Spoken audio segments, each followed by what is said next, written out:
D'abord, donc Isabelle Thomas, députée européenne de la grande circonscription Ouest. Je ne suis députée que depuis juillet 2012, puisque j'ai succédé à Stéphane Le Foll, évidemment membre du Parti Socialiste et donc du groupe SED. Et je viens d'assister au congrès du PSE, du Parti Socialiste Européen, qui, je crois, sans vouloir faire de monter la mayonnaise, est un vrai congrès historique. C'est un vrai congrès historique parce que c'est la première fois, à la fois que nous allons élire un Parlement le 25 mai, qui aura un rôle différent puisque lors des élections de 2009, le traité de Lisbonne n'était pas encore en œuvre, donc beaucoup de textes n'étaient pas encore en codécision, il n'y avait pas de co-législateur autant que c'est le cas aujourd'hui. C'est-à-dire qu'aujourd'hui, 80% des textes votés, décidés par l'Union européenne sont en co-législation par le Parlement et par le Conseil. Donc déjà, c'est un élément historique de ce point de vue-là. Et en plus, et surtout, pour la première fois, le vote du 25 mai, en fonction des résultats du choix des électeurs et des citoyens, ce vote du 25 mai verra l'arrivée à la tête de la Commission européenne de représentants du parti qui est arrivé en tête des élections. Et c'était à la fois extrêmement émouvant parce que Martin Schulz, qui incarne ce projet, qui est en campagne depuis plus d'1 an, qui a fait le tour des pays européens, le tour des partis socialistes européens, a travaillé avec beaucoup de détermination pour arriver à être notre candidat. Et ce matin, je crois pouvoir dire que c'était vraiment un candidat validé, adoubé, porté par le Congrès. Et voilà, on le sent tellement incarné l'Union européenne, tellement incarné le projet socialiste européen, que voilà, c'est chaleureux et ça donne de l'espoir.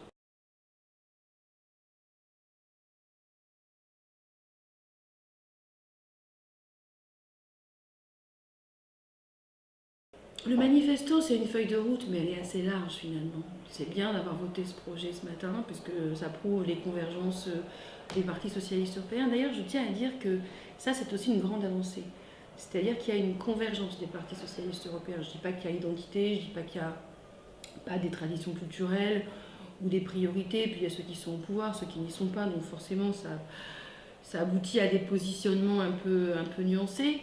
Mais malgré tout, on sent la convergence sur les préoccupations principales. Alors évidemment, l'emploi, puisque l'emploi et particulièrement l'emploi des jeunes, puisque comme tout le monde l'a répété ce matin, on arrive à des situations absolument impossibles. 62% des moins de 25 ans au chômage en Grèce, 57% au Portugal, 55% en Espagne. Bon, c'est juste plus possible. Sans compter les chômeurs qui ont plus de 25 ans. Enfin, donc là, vraiment, il y a une priorité absolue avec en plus une connotation très, très ferme sur ce qui nous mine, à savoir le dumping social et le dumping fiscal. C'est-à-dire qu'on voit bien que, alors que l'Union européenne s'est construite après deux guerres tragiques qui ont fait des millions de morts, la première pierre de l'Union européenne, le premier sens, c'était la paix. Et là, tout à coup, depuis la crise, et même avant d'ailleurs un peu la crise de 2008, petit à petit, on a bien vu que les peuples se faisaient la guerre sociale, par le dumping social, par le fait qu'on pourrait, après, le travailleur le moins cher, les cotisations les moins chères, les impôts les moins chers, etc., avec évidemment des multinationales qui se baladent de capitale en capitale pour aller vendre plus offrant, c'est-à-dire au moins 10 ans, si je puis dire. Et donc, cette situation de dumping fiscal, de dumping social au sein de l'Union européenne, au sein de ce qui devait être la solidarité et la paix, a contribué à créer une espèce de tension, de guerre sociale et de tension. Je donne souvent cet exemple parce que c'est celui qui m'a le plus bouleversée, des camionneurs qui, en Bretagne, ne s'arrêtent plus dans les restaurants routiers, vous savez, dans lesquels ils s'arrêtent habituellement, parce qu'ils disent il y a des camions slovaques ou des camions polonais ou des camions lituaniens, ça va dégénérer, on va se casser la figure les uns les autres. Donc on voit bien, alors qu'ils savent, ils n'ont rien contre les Lituaniens, ils le disent, ils n'ont rien, mais ils sont tellement sous tension et dans la peur que ce dumping social leur pique leur boulot finalement, que ça crée des tensions pas possibles. Donc là vraiment il y a un enjeu qui est tellement important que je dirais c'est presque la question de l'Union européenne qui est posée. C'est pas seulement, bien sûr il y a le bien-être, le progrès et le mieux vivre des gens, mais je crois qu'il y a aussi le projet européen qui est mis en danger par ce dumping.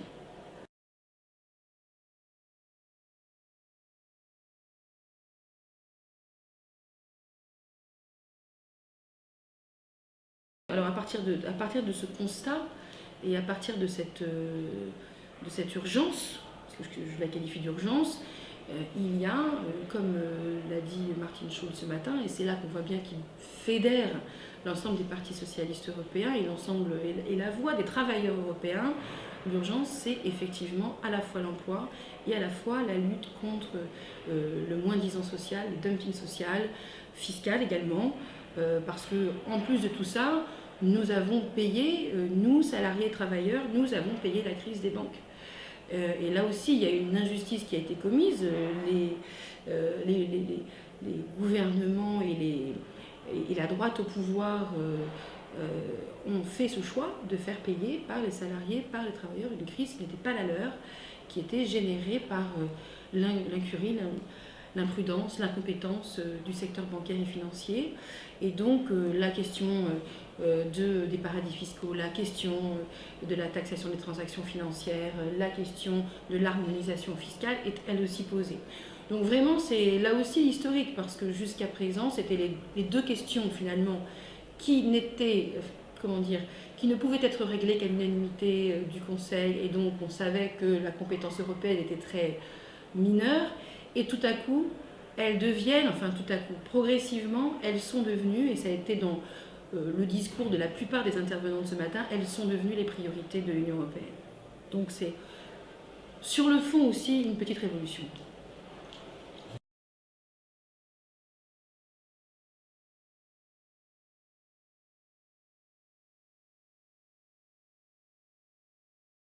En premier lieu, si on attend les campagnes électorales pour aller voir ses électeurs, c'est sûr que ça va poser problème. Donc la question est d'être, d'ailleurs je dirais presque que c'est le sens de la démocratie, quelle est notre mission de député européen? C'est bien sûr de légiférer, mais aussi de rendre compte et de dialoguer avec ceux qui nous ont conduits à légiférer, c'est-à-dire nos électeurs. Donc il y a une espèce d'aller-retour permanent, nécessaire et utile à la démocratie. Il n'y a pas de démocratie si on légifère dans un cénacle fermé aux portes closes, pour le bien, n'est-ce pas, des citoyens ou des électeurs. Non, je crois que quelqu'un l'a dit ce matin, je ne sais pas si c'est pas Sigmar Gabriel qui a dit on ne décide pas, l'Europe ne doit pas décider pour les citoyens. Les citoyens doivent reprendre l'Europe en main et décider pour eux-mêmes. Et donc, évidemment, mes électeurs, c'est des allers-retours de compte-rendu de mandat, ou même permanent, parce que maintenant les technologies nous permettent d'agir en continu et en permanence, même si parfois ça oblige à être un peu réducteur. Mais en tout cas, il est clair que cette question, si je formule la priorité de combattre le dumping social, de combattre le dumping fiscal et de la solidarité entre les travailleurs européens, c'est parce que je sens bien que c'est venu la crise alimentaire bretonne, par exemple, avec le drame de Gad, où pour une part importante, je ne dis pas que c'est la seule cause, mais pour une part importante, on emmenait les cochons qui étaient habituellement abattus dans les abattoirs de Bretagne par camion entier à l'est de l'Allemagne. Pourquoi? Parce qu'on avait construit à l'est de l'Allemagne des abattoirs tout neufs pour une seule raison, parce qu'on payait les travailleurs à 3,20 € de l'heure. C'est-à-dire que, évidemment, entre un SMIC français et un non-SMIC en Allemagne, eh bien, il coûtait moins cher d'emmener les cochons se faire abattre dans les abattoirs à l'est de l'Allemagne que de les abattre en Bretagne. Donc, quitte d'ailleurs à les rapatrier parfois pour les transformer ailleurs. Donc là, on voit bien qu'il y a un marche sur la tête, y compris pendant ce temps-là, on parle de la transition énergétique, du CO2, etc. On voit bien qu'on marche sur la tête. Mais surtout, les gens étaient désespérés. Alors, il y a bien sûr cette harmonisation nécessaire au niveau européen. Et oui, j'étais il y a 2 semaines voir les gars de GAD, enfin les gars et les filles d'ailleurs, de GAD de Josselin, qui eux n'ont pas été fermés, mais qui évidemment se disent, bon, à nous les prochains, on est la prochaine charrette. Donc bien sûr, ce sont des discussions qui peuvent être âpres, qui sont sérieuses, qui nécessitent parfois d'entendre des choses désagréables, mais on est aussi, j'allais dire, entre guillemets, payé pour ça. Ça ne veut pas dire qu'on va nous insulter à longueur de journée, mais on n'est pas là que pour entendre des choses sympathiques et agréables. Après, pour les pêcheurs, c'est un peu pareil, mais au niveau, je dirais, aux frontières de l'Europe. Pourquoi ? Parce qu'aujourd'hui, on importe 65 à 70% des produits de la mer. Non pas en France, mais en Europe. C'est-à-dire que la plupart des produits de la mer qu'on mange, ils viennent du Vietnam, du Brésil, que sais-je encore. Et le paradoxe absolu et inadmissible, c'est que nous avons, dans l'Union européenne, produit des règles du jeu, qu'elles soient sociales, qu'elles soient écologiques, par exemple en matière de ressources halieutiques, qu'elles soient également sanitaires, qui sont évidemment des règles qui ont un coût, et que dans le même temps, on va importer des produits où les règles sociales sont, pour le Vietnam, je pense que c'est le summum, mais je pense qu'il y en a d'autres qui sont pas loin. Donc, pas de règles sociales exigées, pas de règles environnementales exigées, c'est-à-dire que là où nous, on a des tacs et quotas et maintenant le rendement maximum durable, c'est-à-dire le fait de ne pêcher sur une espèce donnée que le capital et non pas que les intérêts et non pas le capital de la ressource. Tout ça, ce sont des règles qui ont un coût, y compris pour le rendement économique de la pêche. De même que les règles de sécurité des navires, enfin bon, je ne fais pas toute la liste, mais ce sont des règles qui ont un coût. Et on va ouvrir portes et fenêtres pour des produits qui n'ont aucune garantie sanitaire, aucune garantie sociale, aucune exigence environnementale. Donc là, on voit bien qu'il y a là aussi un décalage intolérable. Et qu'il va falloir, et Martin Schulz en a aussi parlé ce matin, il va falloir, même si, comme il a dit, on n'est pas pour abandonner le commerce mondial et international, de toute façon, quand bien même on le voudrait, on n'en aurait pas les moyens, mais il y a des règles du jeu à mettre en place sur ces marchés, et notamment, parmi ces règles du jeu, il y a des normes sur, je ne sais pas moi, au hasard, les OGM, les poulets chlorés, les fausses hormones, enfin bon, toutes choses qui par exemple ne sont pas de rigueur aux États-Unis. Donc s'il faut passer un accord de libre-échange avec ce pays, il va y avoir besoin de, de monter très très très haut les exigences. En tout cas, personnellement, pour l'instant, j'y suis totalement opposée.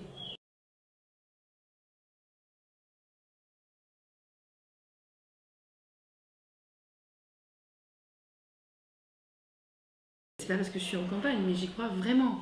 Au début, j'avais un peu de mal, je me disais quand même, on passe de... déjà, il y a 755 députés, donc pour avoir une majorité, fût-elle relative, il y a du travail. Et puis, il fallait passer, pour ce qui est de la délégation socialiste, de 180 à plus de 120, 179 on est aujourd'hui, à plus de 120 pour que ce soit... Bon. Et en fait... je vais confesser qu'il y a une chose qui a commencé à me faire croire, c'est les sondages européens, puisque le dernier sondage européen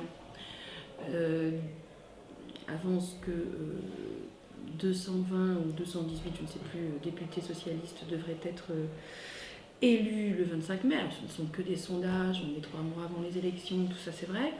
Mais bon, ça donne un peu d'espoir. Et puis, deuxièmement, je vois la détermination et la capacité d'entraîner les foules de Martin Schulz. Et puis en plus, il y a une troisième chose, c'est qu'il ne peut pas en être autrement. Sinon, ça va très mal se passer. Donc je veux y croire et j'y crois très sincèrement.